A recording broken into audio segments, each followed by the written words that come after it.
Hi there, welcome to another market update with the Jon Zickert Group. I'm Jon Zickert. And I'm Hayden Bretsky from the Jon Zickert team. And today we're going to talk about the real estate pond. It's the way our team looks at real estate activity in our markets. So we're looking at the pond. We've got kind of three categories. We've got flowing, showing, and stagnant. So the flowing properties, those are the ones that are currently under contract or have an accepted offer on them. The next category would be showing. Those are the ones that are on the market that people can go take a look at. They're still looking for their buyer. And then stagnant, those are the ones that have sat on the market longer than our average days on market and are just kind of sitting there and have exceeded what we typically see in this market. So now that we kind of know what makes up the pond, let's talk about what does it mean for you.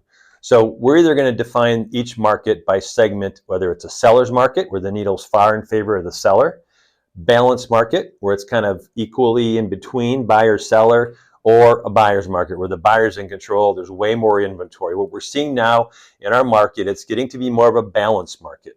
Remember COVID days? We all do. Almost broke the needle off going to the left. So now that we know it's more of a balanced market, what does it mean for you?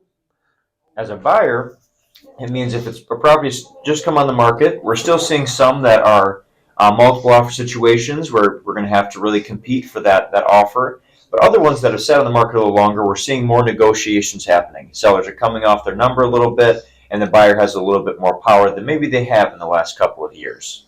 And it's amazing how, I keep saying this, how specific it is per property. And that's why we do this when we're talking to our buyers and sellers. Sellers, you got to listen to the market. We're going to come up with a price to list it at, test the market. If the market's not speaking to us in 30 days or so, roughly around that time frame, we need to be able to respond accordingly. And if we don't, we start to get from that showing waters that Hayden was talking about in the middle down to the stagnant. And you know what that means? People start wondering what's wrong with your property. Why isn't it selling? So we really need to pay attention to that. So hopefully today's market update has given you a little bit of an idea of what it helps for buyers, how it works for sellers. We could talk for a couple more hours maybe? Forever about this topic. So if you got more specific questions, reach out to us directly. We're happy to set up a meeting or a phone call or a Zoom call with you, and we'd love to help you out. We'll see you guys next month. Thanks for watching.